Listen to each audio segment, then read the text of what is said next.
Allah Subhanahu wa ta'ala mempermisalkan dunia ini seperti air. Yang pertama, air itu tidak pernah tinggal di satu tempat. Begitu pula dunia. Dunia adalah sesuatu yang akan meninggalkan kita atau kita yang meninggalkannya.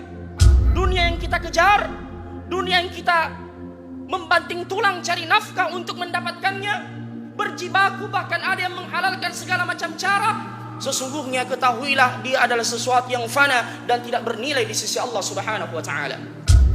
Nabi menyebutkan dalam hadis, "Lau kanatid dunya ta'dilu 'indallahi janaha ba'udah ma saka kafiran syarbata ma."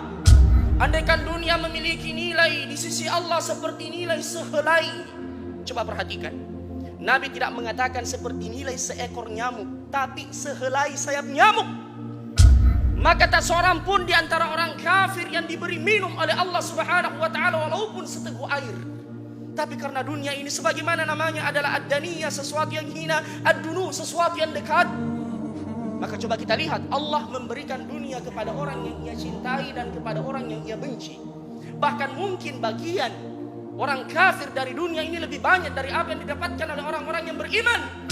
Tapi jangan kita menganggap bahwasanya itu adalah merupakan ukuran kemuliaan. Oleh karenanya Allah berfirman dalam Al-Quran, فَأَمَّا الْإِنسَانُ إِذَا مَبْتَلَاهُ رَبُّهُ فَأَكْرَمَهُ وَنَعَّمَهُ فَيَقُولُ رَبِّ أَكْرَمَنِ.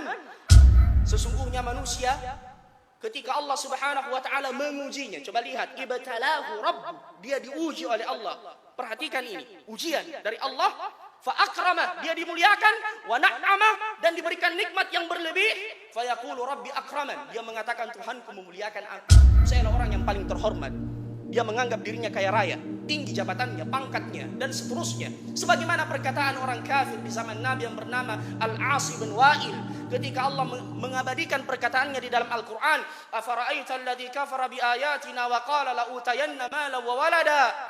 Apakah engkau tidak melihat, kata Allah, orang yang mendustakan ayat-ayat kami, yang kufur dengan ayat-ayat kami, kemudian dia mengatakan la'utayanna mala wa walada, saya ini banyak harta saya banyak anak saya. Sebagaimana perkataan sebagian orang, kalau misalnya memang yang saya lakukan maksiat ini dibenci oleh Allah, mengapa rezekiku terbuka terus? Tertipu, istidraj. Nabi menyebutkan dalam hadis, "Idza ra'aita man an'ama Allahu 'azza wa jalla 'alaihi 'ala ma'asihi fa'lam annahu istidraj." Jika engkau melihat ada orang yang terus mendapatkan nikmat dan rezeki dari Allah, padahal dia rajin bermaksiat kepada Allah, hati-hati. Itu adalah istidraj. Akan semakin menambah hujjah di hadapan Allah di hari kiamat, dan semakin menambah azabnya di dalam neraka. Wa'iyadzubillah. Sebaliknya Allah mengatakan, wa amma idza mabtalahu faqadara alaihi rizqahu fayaqulu rabbi ahanan. Adapun manusia ketika disempitkan rezekinya, dia mengatakan saya dihinakan oleh Allah. Dia mengatakan saya sudah rajin salat Ustaz, saya sudah rajin puasa, saya sudah rajin taat kepada Allah, namun kenapa rezeki saya pas-pasan seperti ini? Allah tidak adil. Saudaraku fillah, ketahuilah ukuran kemuliaan bukan dilihat dari sisi itu. Makanya Allah mengatakan, kalla, sekali-sekali tidak. Kemuliaan adalah ketika kita diberikan petunjuk oleh Allah untuk taat kepadanya.